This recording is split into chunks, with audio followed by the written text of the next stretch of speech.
Dr. Gupta before mentioned that scarcity is the mother of innovation. And I think that Israel is a great example of this, because Israel didn't have water.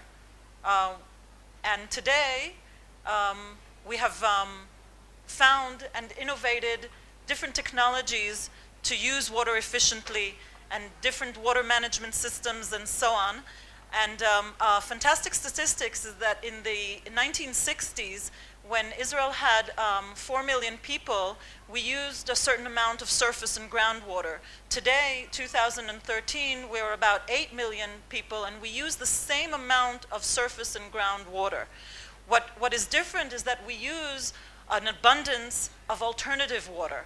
Alternative water meaning reuse of municipal water, using water correctly through conservation methods and water management.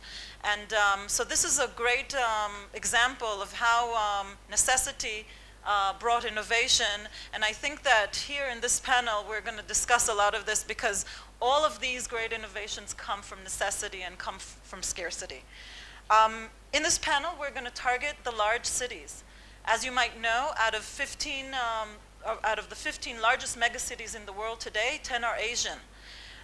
We're talking about cities like Tokyo, Jakarta, Seoul, Shanghai, Karachi, Delhi, Mumbai, Manila, Osaka, and Beijing. It is the fact that cities only occupy 2% of the land mass, but consume 70% of our energy worldwide. And 70% of CO2 emissions. So what are we going to do about it? How do we solve these issues? And these are some of the challenges that we're going to discuss today. If change is going to occur, it must occur in the cities. They're the ones that are most influential, and they're the ones that have the most capacity to deal with these issues. Going green is today obvious to everyone.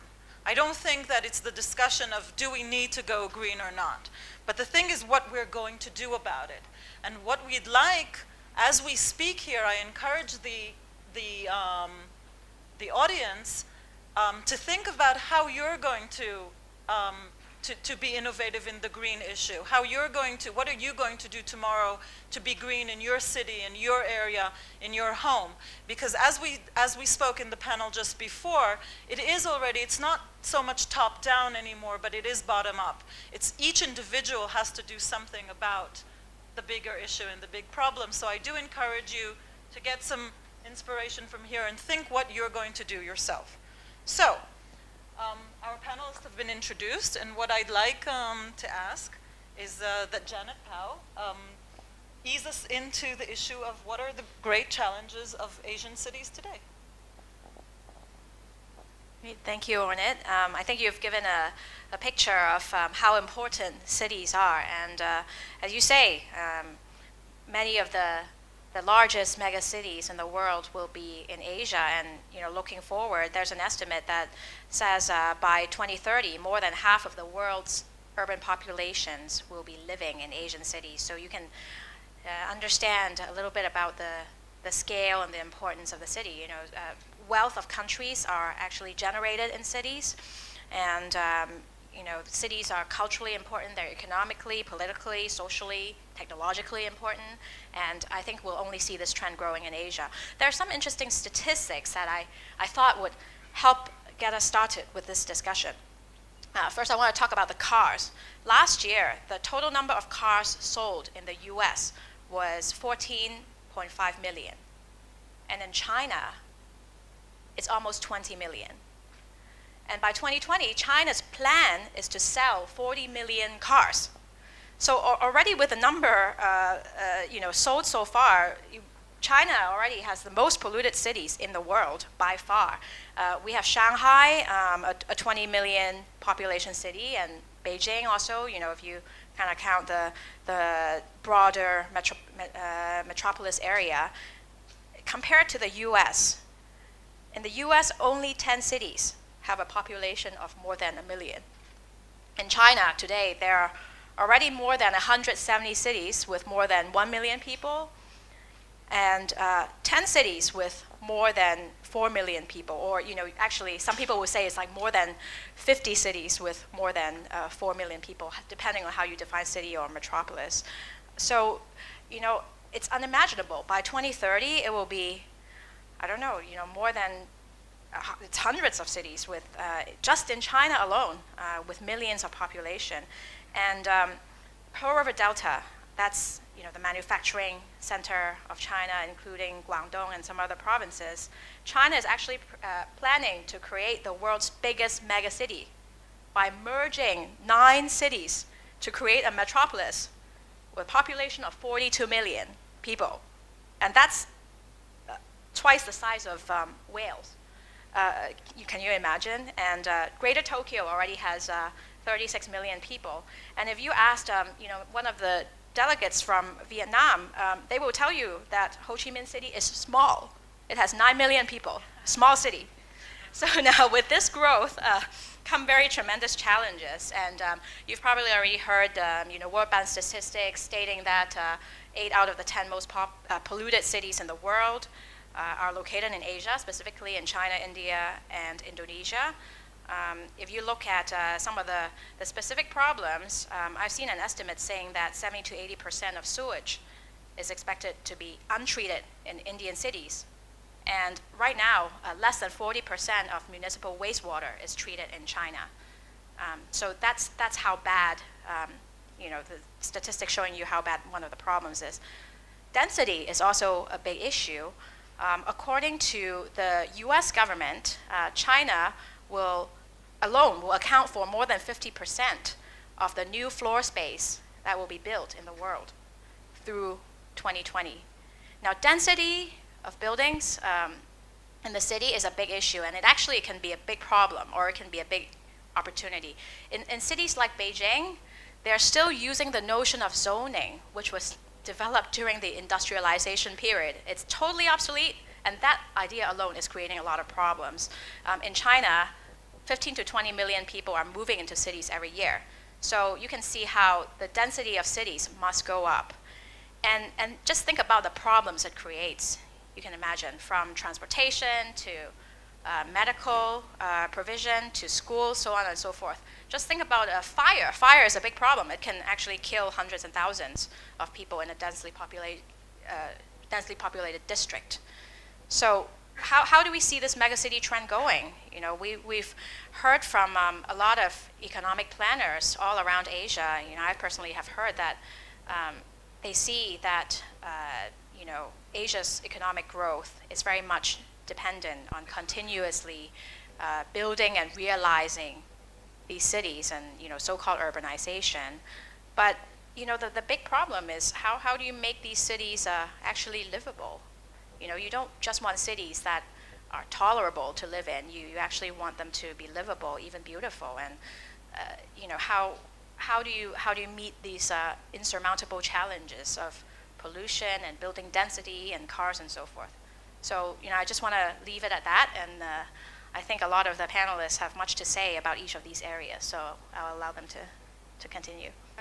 It's obviously a challenge. The only thing is that there's a question of cost, a very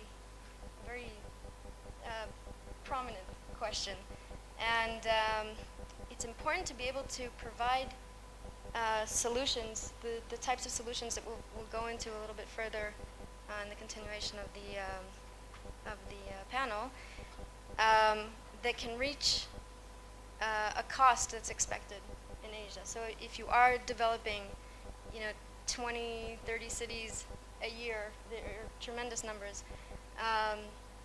They're bringing in people from the periphery into cities, and they have to be able to buy a house. It has to be within cost. So what Alma does is try to find the technologies that allow us to build in very, very high density on a small land footprint, that allow us to completely eliminate the use of gasoline-driven vehicles within cities and replace them with vertical and horizontal electric transportation systems, like Mr. Sanders here develops. And all of these within the cost range, using local EPC contractors that can bring us in on cost. to provide good solutions for Asian cities. It's not enough to have the solutions, they have to be cost effective, yeah, and match what society is expecting. Well, I don't think you'll be surprised to know that I'm going to say transportation is one of the top 3 challenges in any major city, and that is because when people wake up in the morning, the thought that goes through their mind is not, oh, this is terrible, I'm going to pollute Mother Earth on the way to work. What they think of is, oh man, I'm going to sit 2 hours in traffic on the way to work.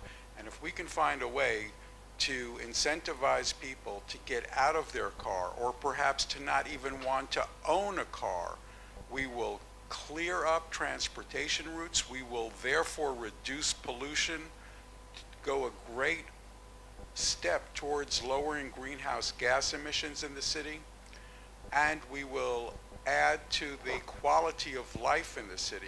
We move to cities where urban people, because the city offers a quality of life that's not available in the country. What's happening is we're starting to slide backwards because transportation is cutting into our day. In some cities in Asia, Malaysia, Indonesia, certainly Hong Kong, India, it's common to sit 2.5 to 4 hours in your car on the way to and from work. I'll anecdotally share with you that I was in Hyderabad, and I stayed, I don't know, 2 kilometers outside of the city, and we had dinner at my hotel every night. And one night I said to the host, well, let's go into Hyderabad. I'd like to see it. I know it's a beautiful city. And he said, okay, we'll pick you up for dinner at 4:30. 4:30, that's strange. And they picked me up at 4:30, and we got to dinner at 7 o'clock. And it wasn't, it was totally normal for them. That's what they understood I would understand. And that's a terrible way to live. When you think that India was growing at a rate of 9 to 10% a year, and people are sitting in their car, the most productive people in India are sitting in their car 4 to 5 hours a day. Just imagine how fast India would be growing, providing jobs, better quality of life, sanitation, healthcare, lower stress, if they didn't have to spend 4.5 to 5 hours in their car. So that's my pitch and my gospel. Thank you. Well, it's interesting to hear the number 1 million. Jerusalem, HaGihon, the Jerusalem Regional Water Utility, Wastewater and Water Utility, really we serve an area of close to 1 million people. And when I was looking at the statistics, many of the challenges and our involvement with some projects in Asia, in India, and we have a lot of delegations coming to visit us also in Jerusalem, many of the issues that we deal with are the same problems that they deal with over there. And the availability, and those are urbanization, industrial development, water pollution, drought and problems, and simply being able to find a way to provide quality. I was surprised to find out, for example, that many areas in Asia do not have what we consider a basic concept of 24/7 potable water. And that is something that does not exist in many, many areas. And it's a combination of innovation and of also best practices, because at the end of the day, even if you come and hook up various cities to a new water sources, as you mentioned before, they'll be just swimming in wastewater and sewage. So therefore, it's not simply coming in with a new chip, a new black box, but it's realizing the whole concept and giving a holistic approach to that. And that's what we try to do by us. Thank you. Well, these are some of the challenges. Obviously, we didn't discuss, and maybe Janet touched a little bit about social challenges. We didn't discuss at all the issue of waste management and so on, but we're going to try, we're not talking here to get everyone depressed. What we really want is to see how these things can be solved. And the great thing about challenges is that most of them can be solved, and what they bring us is to think of how we'd like to see our world. So why don't we start discussing some of the solutions? And Tamar, I think that we'll start with you and maybe with the video that you show, okay, about the new potential for cities. Alma was established to meet these 21st century challenges. Alma's key core planning principles include developing high-density cities up to 100,000 people per square kilometer, integrating zero petroleum transportation through vertical and horizontal electric transportation systems for packages and people, reducing energy consumption by 2/3 of traditional cities equal in population, producing energy from renewable sources equivalent to 100% of cities' energy consumption, integrating and developing core in-house technologies, maintaining the diversity and charm of traditional cities. High density. Alma cities are planned for high density. They are 4 times the density of the city of Paris, and they maintain the highest level of warmth and charm by allowing any living unit in the city access to a private garden, direct sunlight and air, open green area, and parks on virtually any floor. The development is mixed use, allowing access to all city operations by close proximity. The planning process undergoes rigorous analysis and optimization by examining the local climate and physical conditions and planning the building for optimized exposure to sun, shading, and wind.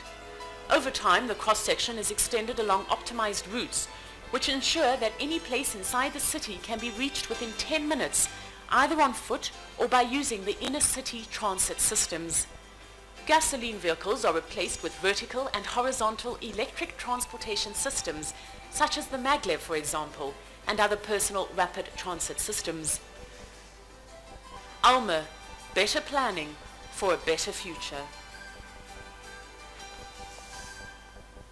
Wow, Tamar. Tell us about it.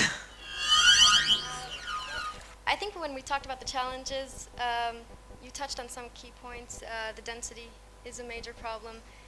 Alma believes that all of the technologies to deal with the challenges that you mentioned exist, and they're out there in the world, and there are amazing companies in Israel and around the world that are developing solutions. What we think we can help with is creating a cross-disciplinary platform where discussions could take place between these different types of technologies and integrated into city planning. So again, the transportation is a key point in Alma's technology. We were very excited to meet SkyTran at the time, and these are types of technologies that we use put into Alma's planning at various stages, and we again try to sort of modulate the solution to the cost level in different countries that's expected. So we think the solution is, it's not just one technology, it's a cross-disciplinary sort of platform that deals with waste, recycling and reduction, and deals with water treatment and production and reuse and reduction of use, and deals with producing 100% energy from renewable sources while new cities are being developed, and all of this in a cost-effective way. Thank you. Joshua, why don't you mention some of the solutions in water that can be discussed for megacities? Just want to again review the number. We are very, very concerned. One of the major challenges I mentioned, and we feel that it's a very central challenge, is the concept of NRW, the non-revenue water or water loss. Obviously, if you don't have all the water that you are buying getting to you, and these are some of the numbers that I put together that are out there about water loss in Asian cities. You see that that's not only just water loss, that's energy, that's time, that's a lot of resources in there, and that's part of the mother of sin regarding our area. As I said, we see a two-pronged approach, which is not just using certain black boxes or organization, which is very, very important, but also using them properly. At the end of the day, the area of water and wastewater has to be simple business. It's a matter of everyone out there, and therefore it's something not just happening in a laboratory and has to be involved. Some of the concepts that we've been using and investigating, as you see the list here, the smart meters, the whole world of smart water is very, very much growing, and we're trying to be there very much. Algorithmic monitoring of raw SCADA, we use Takadu.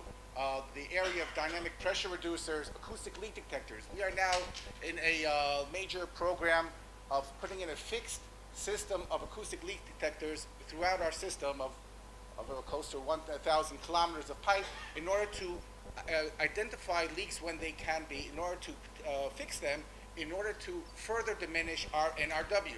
And by that, we, matter of fact, will be saving energy because the water from to Jerusalem is pumped up by Mikorot, and someone has to pay for that. So therefore, it's not just water, as I said before, it's also energy. A major issue that we are trying to deal with is use of the electricity, use of the water flowing to make electricity. We already have installed some micro turbines, and we're investigating with the early stage companies here in Israel, using the regular flowing of the water in the system to make electricity, especially in the area of smart waters. Once you start using sensors all over the system, some of them are not on grid. How do you provide power for these systems? Just like the mobile phone system, when we all had phones attached to the wall, no one had to worry about a battery running out of power. Now we all are slaves to our battery, etc. In the area of water treatment, we are upgrading our systems to the third level, to a tertiary water treatment level. Matter of fact, we are now putting in throughout Jerusalem a third system of water pipes. You have the water, you have the sewage, now there's going to be a treated effluent, which will be bringing all of this treated wastewater to the municipal park systems, and therefore decreasing the amount of water wastage or water used, potable water used for agricultural or park uses. Many of these things also are not necessarily high-tech. Looking down there, increasing water meter sensitivity, ARI, put up a simple system of a improved pipe or chamber in order to increase the sensitivity of the water meters. And these are some of the names that we use with those, in actuality, Takadu, Whitewater, Tahal, Aquarius, ARI, as I said. I mentioned about the hydroelectric, and we also use the sludge from our wastewater treatment plant. We use it, making it into methane biogas. We are Israel's largest biogas electricity generator. We have 2 megawatts of electricity being generated there. So those are some of the concepts that we have.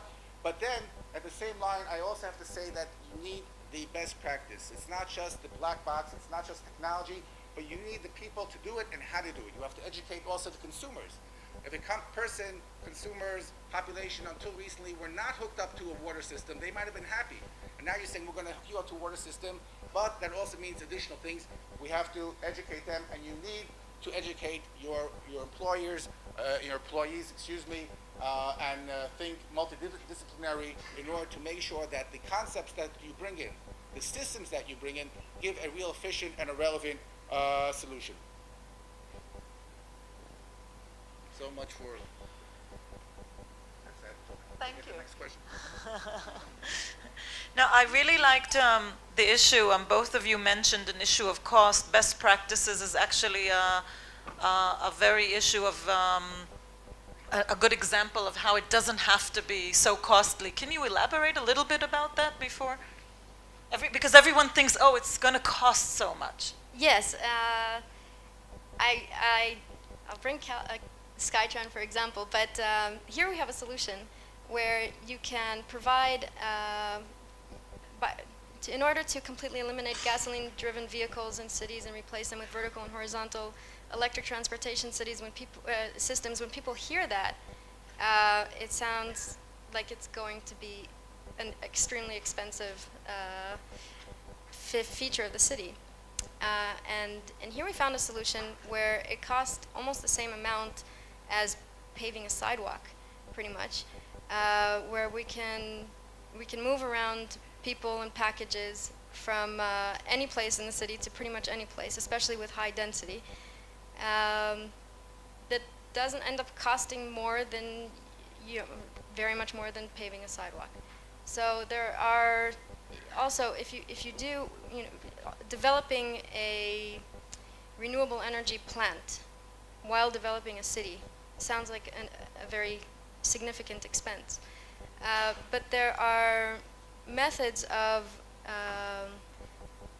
paying for the development over longer periods of time as the city develops, and sort of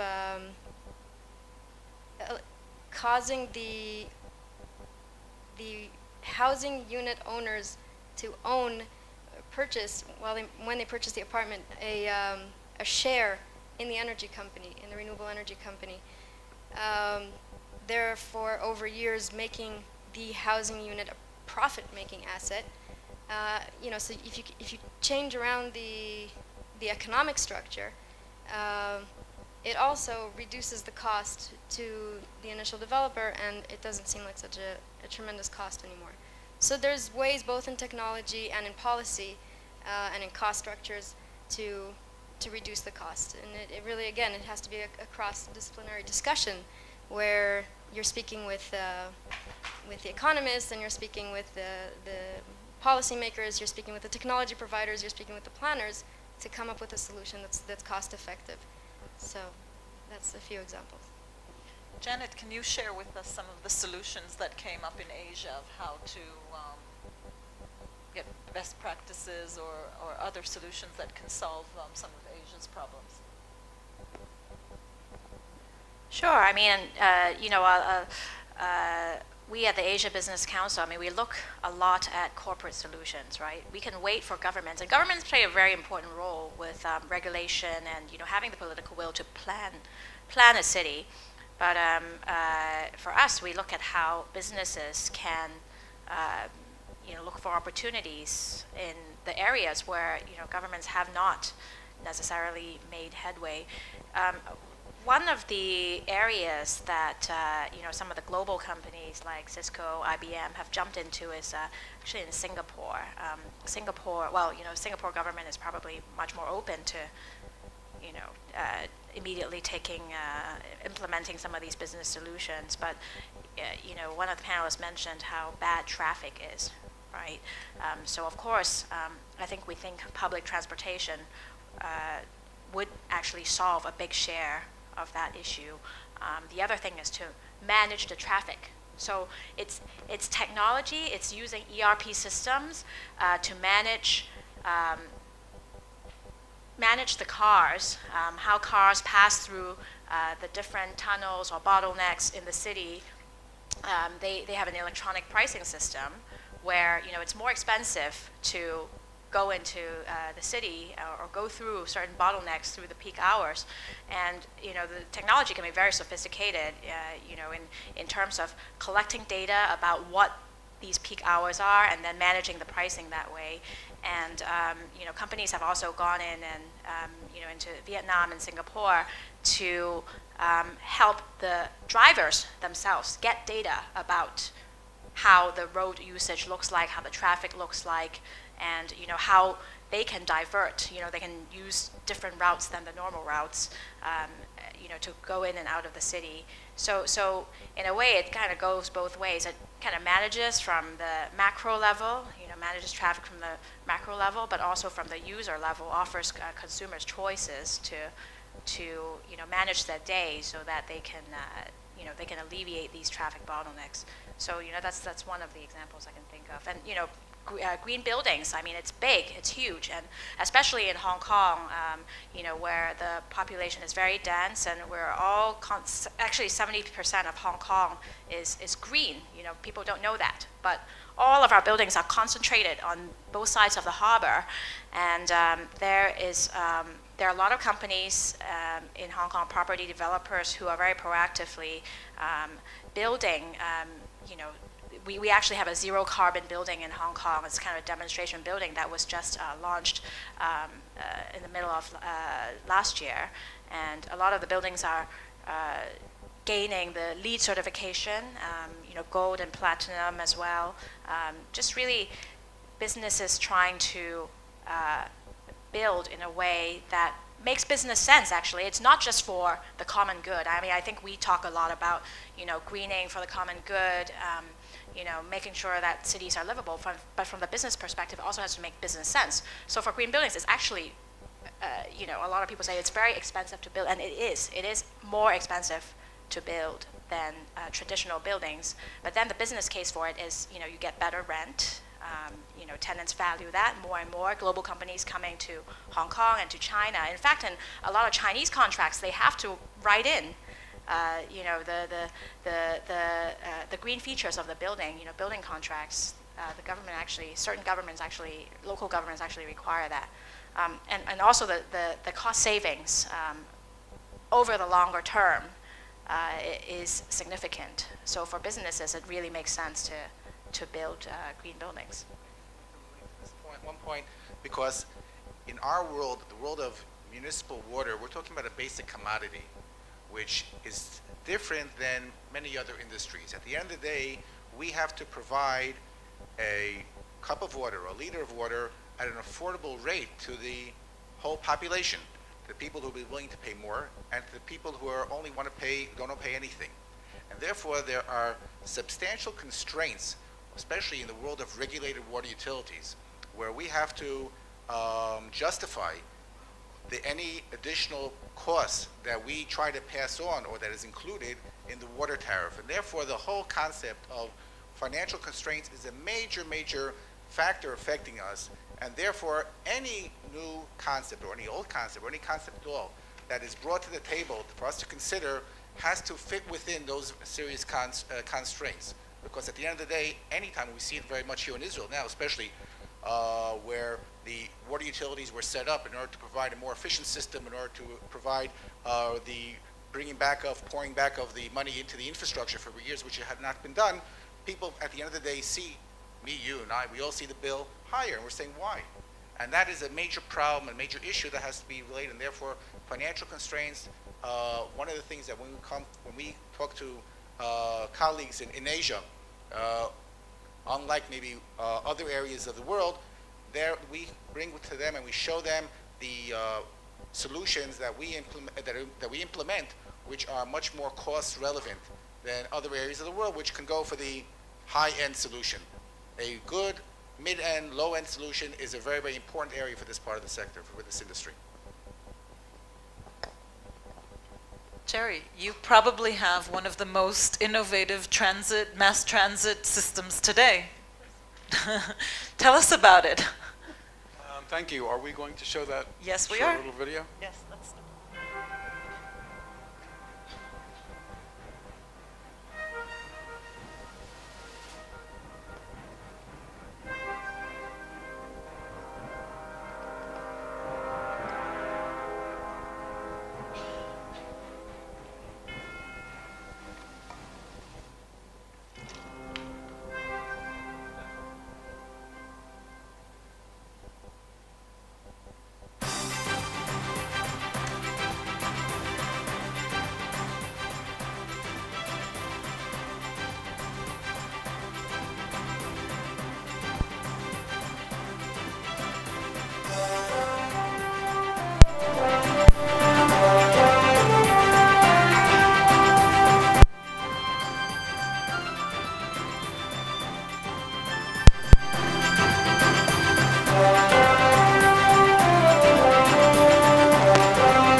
Thank you.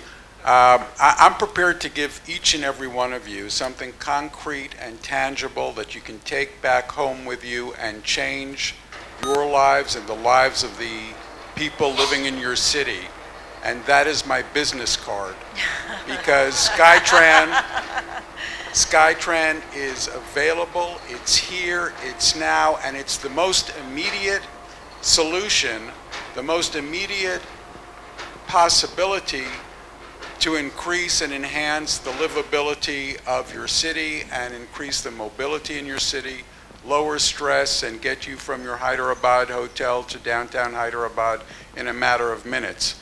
SkyTran, as mentioned here, is a NASA-supported company. That means that we have NASA engineers in the group, and we have an agreement with NASA pursuant to which they provide us with logistical support, software, hardware, material that is not otherwise available. That's what has allowed us to make these technological leaps. SkyTran is an extraordinary solution for a city, an existing city. I mention and I emphasize existing city because it's great to plan cities out from scratch, just like Alma is doing. And there's certainly a huge need for that because we know there are new cities growing and coming up all over Asia. But we have existing cities in Asia, as Peggy mentioned, and we have millions of people living in those cities. How do we change those cities for the better? SkyTran can come in a matter of weeks, not years, not digging tunnels and disrupting traffic and closing down city portions, but rather in a matter of weeks, we can roll out a system throughout a city. Low cost, just by way of some numbers. We have a gentleman not far from Jerusalem here. The Jerusalem Light Rail, accurate numbers from the Ministry of Finance in Israel, $160 million a kilometer. Take into account that it has disrupted city traffic and is universally disliked among every Jerusalemite I've spoken to. One wonders what we bought with that money. SkyTran is $9 million a kilometer. And we are far more efficient and effective than a light rail because we travel on a cushion of air. We have unique proprietary technology that allows us to move these vehicles at 60 miles an hour on the power that it takes to power 2 hair dryers. So we drop greenhouse gas emissions because we move on air. Anyone who's played ice hockey knows that if you move a puck over ice, it flies because it has virtually no friction. 80% of all energy in transportation goes to overcome friction. Since we don't have friction, we don't have to overcome friction. So all of our power goes to driving our vehicles forward. In addition to that, we return energy into the grid, just like an electric hybrid does, by stopping and slowing down. And we can use solar powers to coat our guideway, getting very close to the unbelievable target of energy neutrality in transportation. So this is not a vision of something that's off in the future. We're actually rolling out a system in Tel Aviv as we speak. We have other systems being planned now around the world. King Abdullah in Ecological City in Saudi Arabia, Stavanger in Norway, Mountain View, California, of course. And so this is a huge opportunity. We're excited about the opportunities in Asia. We think this system really is the best solution and almost tailored designed for Asian cities. The issue of sustainability is always very troubling. First of all, sustainability is, everyone talks about it. How do you see sustainability in your area, and how do you intend to keep it or to achieve it? I like the light rail. I think we all do. But you don't live in Jerusalem. Okay. Sustainability for us is simply means 2 points, which I jotted down beforehand. It's meeting the population's needs and wants for 24/7 potable water affordably. That is a basic concept, and as I mentioned before, I have learned from our experiences in India and other areas in Asia that is something that is not really all over.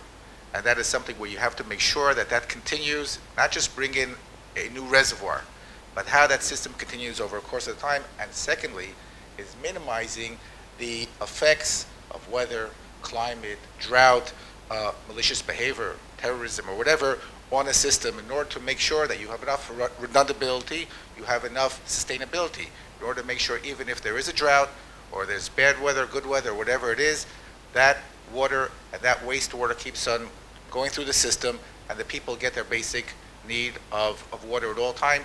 You can do without electricity for a few hours, you can do without food for a few days, but water, especially in arid areas, you can't really do without for a very short time.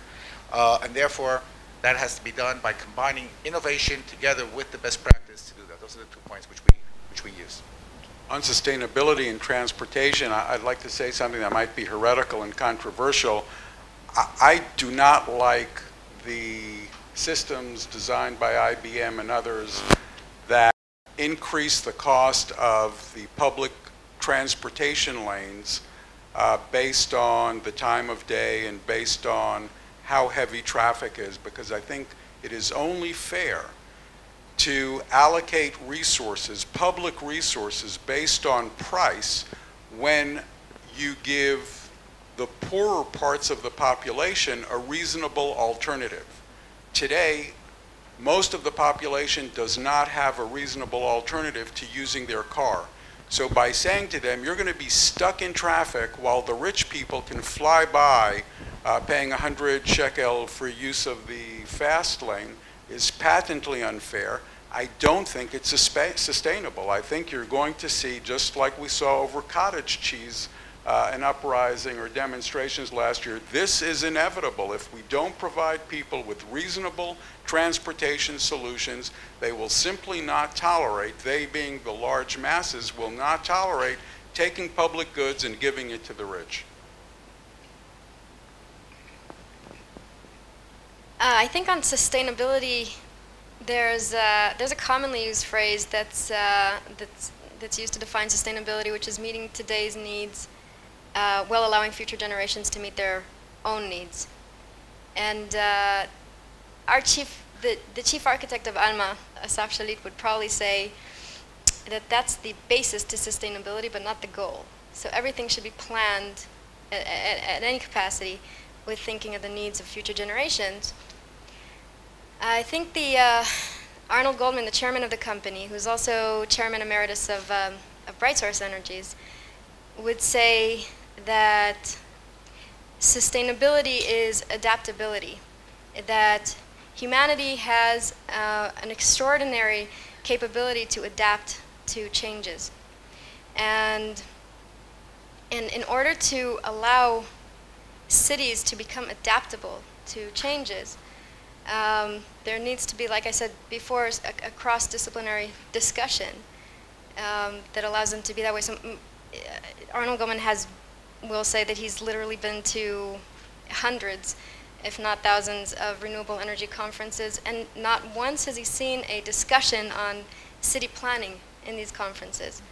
And that's something that, in order to achieve real sustainability, needs to start taking place. There needs to be a discussion of technologies, there needs to be a discussion of renewable energy, there needs to be a discussion of wastewater management, and they need to all be sort of integrated. That would be sustainability.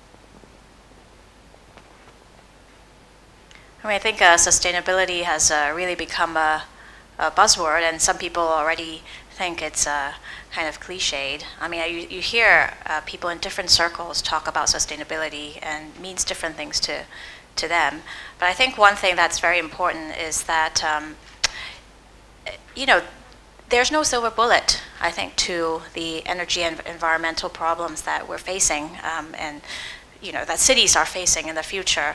But I do think that it is a collective responsibility, right? I mean, and that's precisely the problem. It's a collective action problem, right? I think I can consume, and that's my own business. I don't take into account the cost that, you know, my consumption has on anybody else or the environment or the city. And that mentality has got to change, right? That mentality has got to change among consumers. That mentality is going to change among businesses. That mentality has going to change even among governments. Governments thinking, okay, I'm going to build something, and actually, politically, for, long term for me is sort of the end of my term, right? So it really takes a change of mindset, a heart change to just take responsibility, collective responsibility, and think consciously about and incorporate the costs of consuming into whatever we're doing, consuming products, eating food, making buildings, driving cars, and so forth. Just consciously taking into account the cost and pricing the cost of that. We don't, we sometimes think that water is free. Water is a public good. That's how governments think too. I mean, that's why water is so cheap in China. But that's because they don't take into account the treatment of water. And that's going to change. That's got to change. I love to hear one of the former panelists, Nishant, that said that although hardships, the generation today understands that they can make a change and that anything can happen or anything is possible. So with taking that in mind, what should we start doing today? What should be done today to make this change? Who wants to start? Tamar, please. From my perspective, there are immediate actions that can be taken today. We could develop a multinational task force that works to articulate the global impact of developing cities with zero petroleum, which means, again, eliminating the use of gasoline-driven vehicles and using the types of technologies that Alma and other companies use. And that task force can then seek out projects around the world where they can implement the planning, the know-how, and the technology into. That's a pretty immediate solution. Thank you. I think that some of the things that are within reach, literally a matter of a stroke of a pen, is to eliminate all restrictions on living in work areas. Around the globe, we are still stuck with this 19th century notion that there's a zoning area for business and a zoning area for residents. And if we want to eliminate the congestion and greenhouse gases that come from traffic and pollution, the quickest way to do it is to let people live right over their business. Like people used to live in Brooklyn over their candy store, or Margaret Thatcher lived over her father's grocery store. If we can eliminate that, and Manhattan is a good example of a city that's gone a very long way to eliminate those restrictions, you first of all open up many more places for people to live. You reduce the need for them to commute and get to work, and it's easy. I mean, it's just one act of legislation, and that typically allows this to happen. So that's something that's immediate and tangible. Something else that I think adds enormously to the quality of life is to close center cities down, or particular roads in cities, to traffic, provided that there's an alternative. But if you close center cities down to traffic, and I'm not talking about differential pricing, but I'm talking about literally closing them down to private cars and maybe offering little golf cart shuttles or some other alternative, even if it's not SkyTran, that tremendously can add to the quality of life in those cities.